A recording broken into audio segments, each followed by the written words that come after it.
Cup syrup के साथ एक गिरफ्तार। सिलीगुड़ी में न्यू जलपाईगुड़ी थाने की पुलिस ने छापेमारी कर 51 बोतल कप सिरप बरामद किया और कमाल मोहम्मद नामक व्यक्ति को गिरफ्तार किया गया। आरोपी का घर राजगंज इलाके में है। पुलिस का मानना है कि कमाल मोहम्मद कप सिरप बेचने जा रहा था।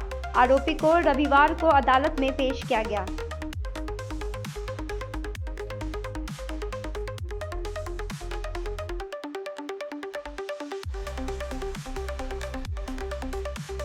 Are you looking for a best boarding school in West Bengal? We got you. Welcome to Mayur School, Siliguri. In collaboration with Mayo College General Council, Ajmer. Why Mayur? 12 acres of area with huge infrastructure, AC bus facility, modern and advanced education, holistic development, AC boarding house, computer lab, smart classroom, sports complex, semi-Olympic swimming pool, library and hostel facility, Rohit Sharma Cricket Academy.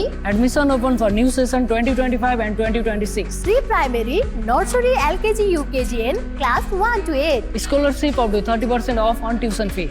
Mahavir electricals 50 से अधिक वर्षों के अनुभव और सद्भावना के साथ सिलीगुड़ी का लीडिंग इलेक्ट्रिकल्स की दुकान, जहां Havells Gold Medal, RR cables, Crabtree, Legrand, Bajaj और कई अन्य कंपनियों के डिस्ट्रीब्यूटर्स और होलसेल व्यापारी हैं। ग्राहकों की संतुष्टि, शीघ्र सेवा, कम्पेटिटिव प्राइसिंग, क्वालिटी प्रोडक्ट्स और सर्वोत्तम गुणवत्ता वाले उत्पाद हमारी कंपनी की मुख्य खासियत हैं। अधिक जानने के लिए हमें अभी कॉल करें। महावीर इलेक्ट्रिकल्स, सेवक रोड, सिलीगुड़ी 9932018834।